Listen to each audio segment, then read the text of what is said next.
এই সর এই খারা এদিকে আয়। সুরের মতো মুখ লুকায় কই যাস? 7,000 টাকার উপরে দোকানে বাকি জমছে, এই খেয়াল আছে? টেয়া দেওয়ানোর নামগন্ধ নাইগা, মা মায়া তো খুব আনন্দে আছোস।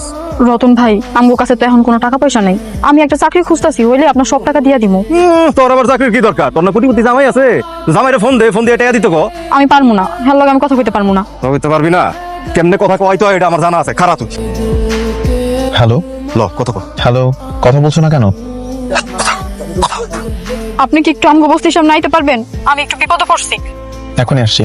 আইসকে আমার টাকা উড়াই সারবো আহু খালি। ওকে এখানে বেঁধে রাখছে কে? আমি বাইন্দা রাখছি। কেন? ওর কাছে টাকা ভাই 7,000 টাকা, বহুদিন ধরে ঘুরাইতেছে, দেয় না। আপনি আমার টাকাটা দিয়া ওরে লয়ে যান। অমানুষের বাচ্চা, সামান্য কয়টা টাকার জন্য একটা মেয়েকে এরকম বেঁধে রাখবি? ওর বাঁধন খোল। এখানে 10,000 টাকা আছে, পুরোটাই রেখে দে, আর এই টাকা নিয়ে কবরে যাইস। আমার মাইয়ারা এত কষ্ট করে একটা চাকরি জোগাড় করছিল, আর সেই চাকরিটা তোমার কারণে চলে গেছে। আচ্ছা, আমরা কি দোষ করছি একটু কইতে পারো? আন্টি আমি সরি, আমি আসলে বুঝতে পারিনি। আপনি বুঝতে পারছেন, আপনি সবকিছু জানি না শুনে এমন করছেন, সব দোষই আপনার। আচ্ছা, আমি যদি তোমাকে একটা চাকরির ব্যবস্থা করে দিই, তুমি কি সেই চাকরি করবে আমার অফিসে? আপনার অফিসে? দেখো, আমাদের পার্সোনাল রিলেশন কি সেটা না হয় বাদ দিলাম, তুমি তো এমনিতে একটা চাকরি খুঁজে বেড়াচ্ছ, তাই না? আর সেটা যদি আমার অফিসে হয় তাহলে কি খুব আপত্তি হবে তোমার? কিন্তু আপনার বাবা হয়তো দেখলে আমার খালি বকাবকি করে। আমি বাবাকে ম্যানেজ করে নিব, আর আমি তোমার আর কোনো অসম্মান হতে দিব না, কথা দিচ্ছি। আচ্ছা ঠিক আছে, রাইসা তোমার ওখানে চাকরি করবো। মা কি করবি মা, কো এই ছাড়া তার কোনো উপায় নাই। উপায় তো আর নাই, চুরি তো আর করতেছি না, কাজ করেই তো খামো। নিহান, তুই তুই এই অফিসে কি করিস?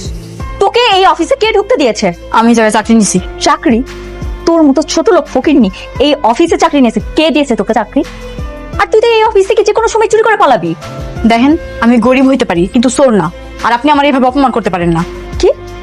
আমি তোকে এইভাবে অপমান করতে পারি না? তুই তো খুব ভালো করে জানিস 2 দিন পর নিহানের সাথে আমার বিয়ে। তুই এখান থেকে বের হয়ে যা। কেন আমি বেরোবো কেন? আমার অপরাধ কি?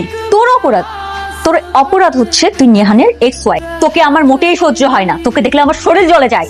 সেটা তো আপনার সমস্যা, আমার তো কিছু করার নেই। কি? কি ব্যাপার? চিৎকার চেঁচামেচি কিসের? এই তুমি এখানে কেন? আঙ্কেল, ওকে আমি কতবার করে বলছি এই অফিস থেকে বের হয়ে যেতে। ও কি বলছে জানেন? ও নাকি এই অফিস থেকে বের হয়ে যাবে না। কি করো তুমি এখানে? কেন আসছো? চাকরি করতে। চাকরি করতে? এখানে তোমার কিসের চাকরি? এখানে কোনো কাজের বদ দরকার নেই, এক্ষুনি এখান থেকে বের হও, বের হও।